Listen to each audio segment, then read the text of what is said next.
It's a hair video. The hair has to look good. Hello there, beautiful souls. Welcome back to the channel where we celebrate self-love, wellness, and transformations. Today, we are diving into the world of healthy hair transformations as a result of bariatric surgery. Are you ready to unlock the secrets of luscious locks? Let's do it. And hello, hi, I am Chelsea, your host of BariTale Coaching. If you're new here, we would love for you to join our BariTale family. Our support community is growing. Make sure you are hitting that subscribe button. You are leaving a comment letting me know that you're here, where you're from, at what point in the bariatric surgery world are you, if at all. And if you like this video, I am always so pleased to see the thumbs ups to let me know that I am on the right track for content that you want to see. As someone who has been post-op for nearly 4 years, my gastric sleeve was in July of 2019, so next month I will be celebrating my 4-year Bariversary. I understand the challenges that we face along this journey. Hair loss struggles being one of them and one of the most prominent. But don't worry, the goal of today's video is to share my personal hair transformation tips for how I went from dry, damaged, overprocessed hair to hair that is actually showing health, regrowth, and that I was finally able to add color back into safely. As I have mentioned in previous videos specifically about hair, but also in the Q&A videos, because hair loss is always a question, I've shared that it's nearly impossible to not necessarily lose hair. However, it is possible to prevent maximum hair loss, meaning you can take action steps to limit the amount of hair that you're losing. After a major surgery, like where they remove 80% of your stomach, your body clings to hormones that focus particularly on growth. This happens for about 3 months. And then once your body realizes that, hey, you're okay, you're not dying, it starts to shed. So it's very much on that postpartum cycle. If you're a mama or a woman who has given birth, you know that your hair feels so full and beautiful for about 3 months and then you start to shed.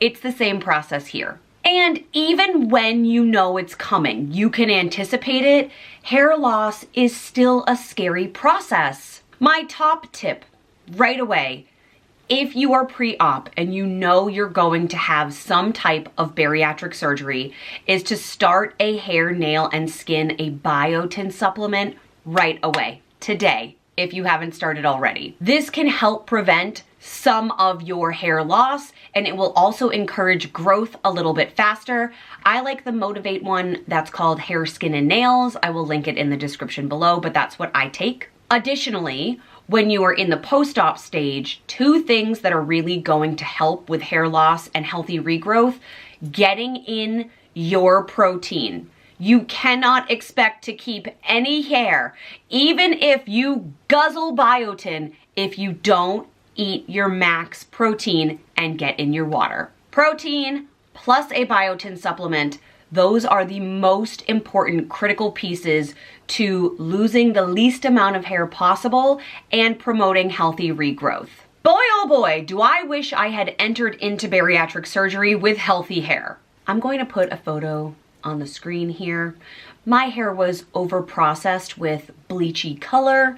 It was incredibly dry. It was damaged from adding 400+ degree heat to it every single day without a heat protectant. It was broken and crispy at the ends. It felt like straw.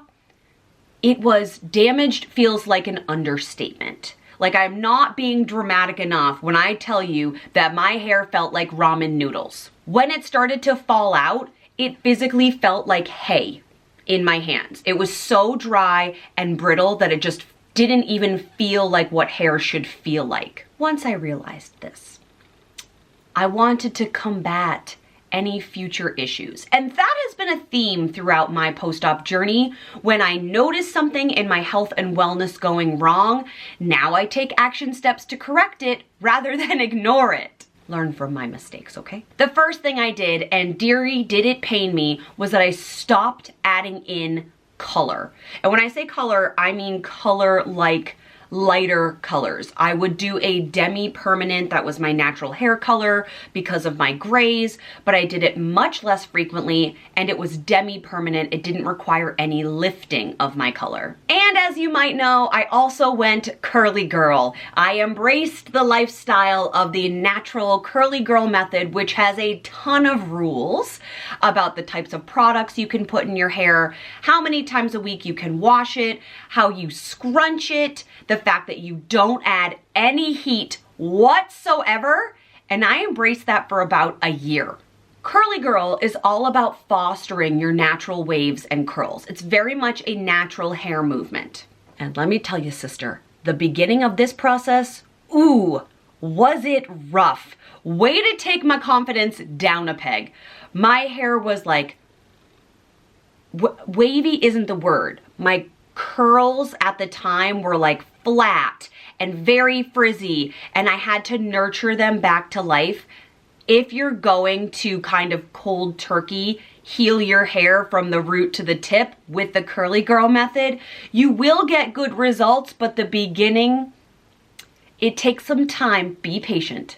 I'm gonna insert a clip of my curly girl process now. We'll talk about that a little later on in the video to show you in the morning when my hair is wet and clean, what do I add into it, and then what do my curls look like today versus when I started the curly girl method. Good morning. It is very early, so I am not able to talk face to camera. This is what my hair looks like after it's been freshly washed and I slept on it. These are the products that I use right away on damp or wet hair. So this is the Curly Magic. I have loved this. It's a gel or curl stimulator, so it comes out clear but thick. Then I add in my favorite Living Proof curl cream. This can go on hair that's either freshly washed or like day 2, 3. I also have the whey version of this that smells amazing. And then I typically end my scrunching with a mousse, and then Not Your Mother's is my favorite. So when I wake up with freshly washed hair, I do need to add water back to it and re-scrunch my curls in the process. I sleep on a silk pillowcase, but I don't sleep in a bonnet, so they do tend to get squished in the night. Flipping my head upside down ensures that I'm getting all of the curls around my head, including those in the back, and it kind of promotes extra volume. I spend a little time scrunching with just the water before going in with product. I'm sad because this Living Proof product is almost out. I did find this one at TJ Maxx, so I'm hoping they still have this range and I don't have to pay full price, but it smells so good. It's not heavy, and I think if you are someone who has like any level 2 curl, this is a great product because it doesn't leave a ton of residue in your hair. It controls some of the frizziness, and it actually does like reinvigorate your curls rather than trying to tame them. So I've found that heavier products try to like tame ringlets, and they end up being too much for my hair. So this is my mousse. I have been using this for a very long time. I don't use a gel. My sister has really curly ringlet hair and she loves the cast a gel gives her. I can't do that. My hair is too fine and my curls are maybe too fragile to do that with. So I am putting my diffuser on the lowest heat setting possible just to dry, or at least rough dry, the ends of my curls so they're not actively soaking wet. I do this to my roots a little bit as well. This, if you rub it around on your head, is also like a little head massage stimulant, but I only do this for about 30 seconds just to take the initial wetness away. Now it is time for my Gisou hair oil, which I love. I use a couple of different oils. I like the Moroccan oil. This one's a little bit thicker. I have the Davines oil in my classroom. I believe it's called OI. so that I can break any cast that I have. This one is a hair serum, so I don't know if I would use this as thickly as I would an oil, but the idea is to just introduce some hydration back into your hair. And I also found this JVN sample that I forgot I had. It's an air dry cream, so I added this in. It smells incredible, and it did help reduce my frizz for the day. Once I've scrunched, I'm ready to go.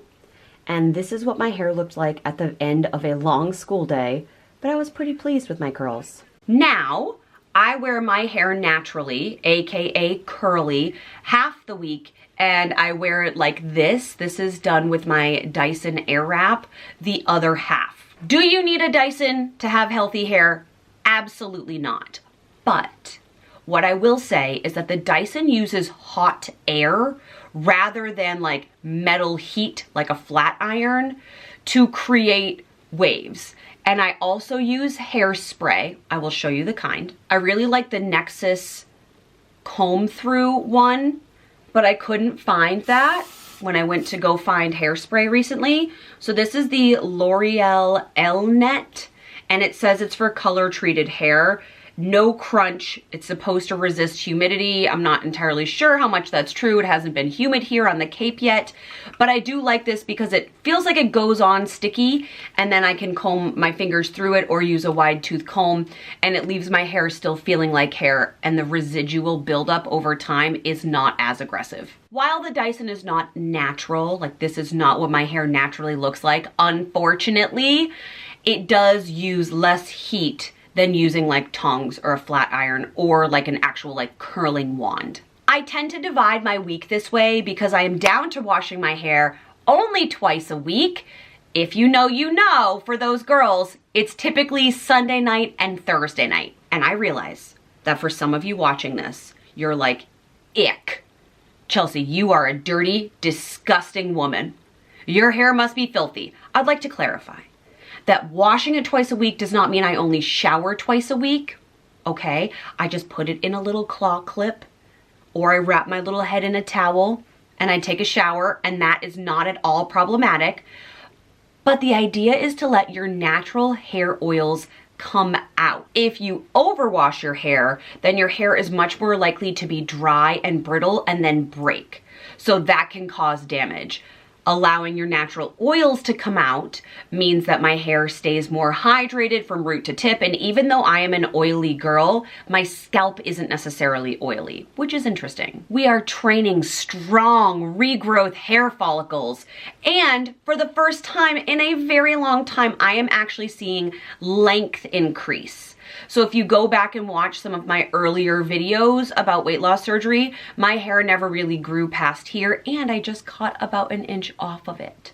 So it's growing, and I'm really happy about that. In terms of washing it irregularly or not as consistently, you do have to train your hair to do that. Like, it was a process to go from my hair being oily on day 3 to now being like, I could continue to not wash my hair, but I like to take my little dry scrubby nubby brush from Way, that you can also get them on Amazon, and like get in there to head massage and encourage new growth, but also to like remove any residual buildup, because you don't want to block your hair follicles either. I'm pretty confident that when I am 100% in the routine of summer, my hair will be naturally curly 100% of the time, because the humidity tends to help my curls, and I'm pretty active in the summer. I'm always at the beach. I like to garden. I like to take my outdoor showers. If you follow on Instagram, I will often post like facing the sunshine, that it's outdoor shower season. So my hair just works better for me and my lifestyle when it's natural in the summer.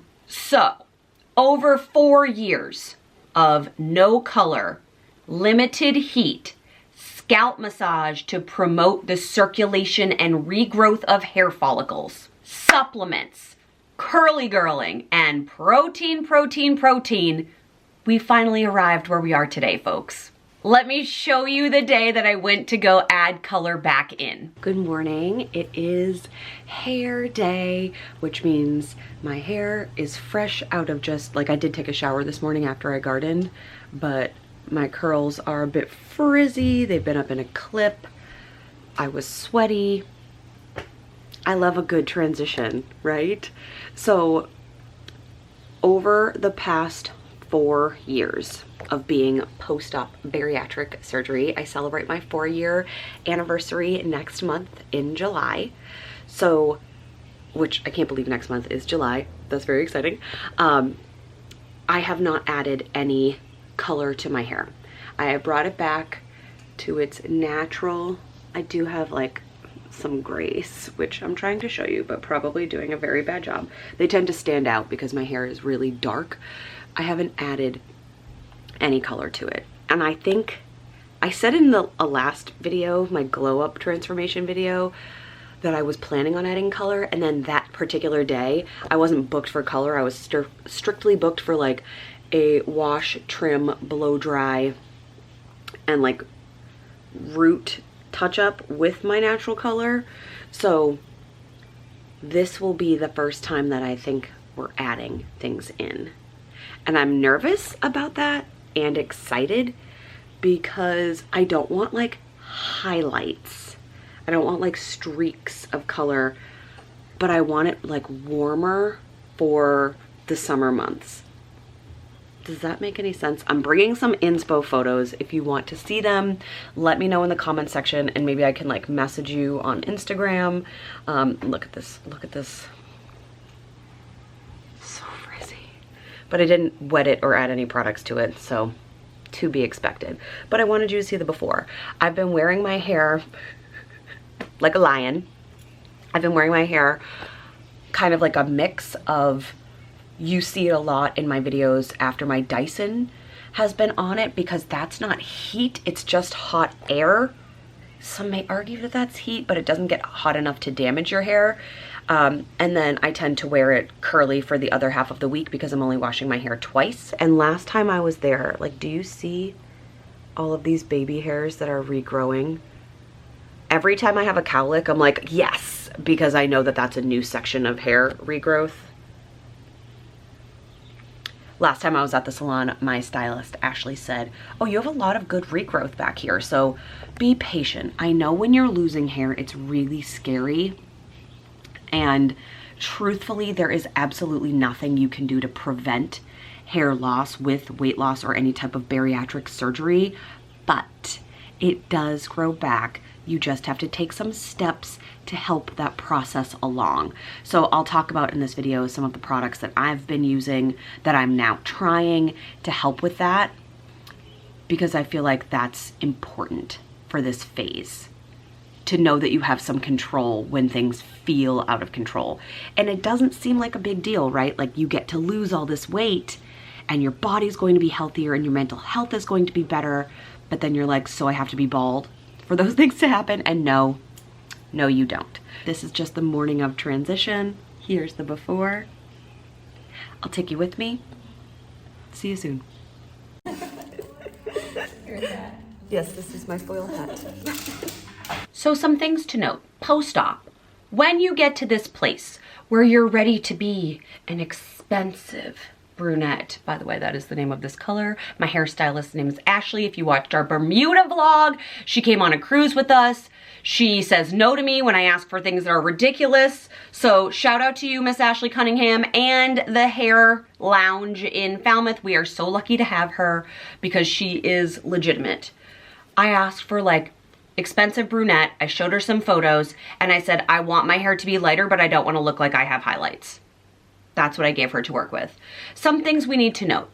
When you add in color, you need to use color safe products. Y'all, good hair color, good hair period, is expensive. So we need to prolong its efficacy by using products intended for hair health, but also the color that you've added in. Number 2, it doesn't need to be this one, but you need a heat protectant. If I could go back and give bigger bodied Chelsea, unhealthy haired Chelsea some advice, it would be, girl, if you're gonna use a flat iron at 500 degrees every single day, please put some heat protectant in your hair. So an oil, a damage remedy, this is the Prep and Rally by Dry Bar.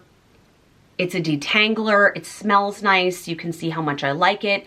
You need a heat protectant. Your hair is fragile, period, but it's particularly fragile post-op. So I still use this when I use my Dyson, even though it's not hot, it is still adding heat. Something else to note, since my haircut and color, I have not tried to wear my hair naturally yet. It's only been about a week and a half, but the reason for that is because my cuticles haven't closed. So you have to wash your hair a certain amount of times for your hair cuticle shafts to close. And then I'm going to have to retrain my curls a bit because adding in any lightening agent will damage them. So the reason I had my color added in pre-summer is because by the time summer comes, I want my curls readjusted to what they used to be. I would love to know what other hair questions that you have. Will you leave them in the comments for me? It seems like the cruelest fate that as our bodies are losing the weight that we have longed for years, we have undergone a surgical procedure. We have to go bald in the meantime. But just know that you can control some of this. I want to show you my regrowth too. So wherever I get cowlicks is regrowth. A lot of my hair loss happened around my face because that's where the lightest pieces were. And it's also happening like in the back here, which not ironically, but like makes sense that the back is the hardest part of my hair to do because it has the most uneven layers due to the fact that it's regrowing. It's been growing for about 4 years, so some pieces are like shorter than others. Remember that after surgery, it is a transformation for your whole body, and that includes your hair. Patience and consistency with your biotin, with your protein, with your scalp massages. These are key to success in terms of losing less, but also regrowing more quickly. And there are products that help with this. I didn't have the benefit of using something like Vegamore when I was post-op. It didn't exist. And now there are products like geared toward hair health, scalp health, and regrowth. And with these tips, you will be on your way to luscious locks in the future. This is actually something we talk quite a bit about in coaching. We provide product recommendations, we talk about what does consistency mean, and we monitor the hair loss that's coming from the clients. So if you are looking for a little more support, community, and guidance, BariTale coaching for the summer season is open. I feel like I should put these plugs at the top of the videos, but it's really for you who stick around long enough for me to tell you that coaching is open, who deserve it, I think. I'm going to leave my email address and information about coaching in the description box if you're interested. And in upcoming videos where we talk about hair, I'm actually going to be talking about how I remove body hair because I am allergic to nickel. And did you know that nickel is in razor blades? So while I want my hair health overall to be really stimulating and thick and aggressive, I don't want that in certain parts of my body. So make sure you're subscribed for those exciting summer updates. We're getting really personal, but that's nothing new for us, right? No matter where you are in your hair health journey, I'm here to help you. I love you so much, and I will see you next week. Bye, friends.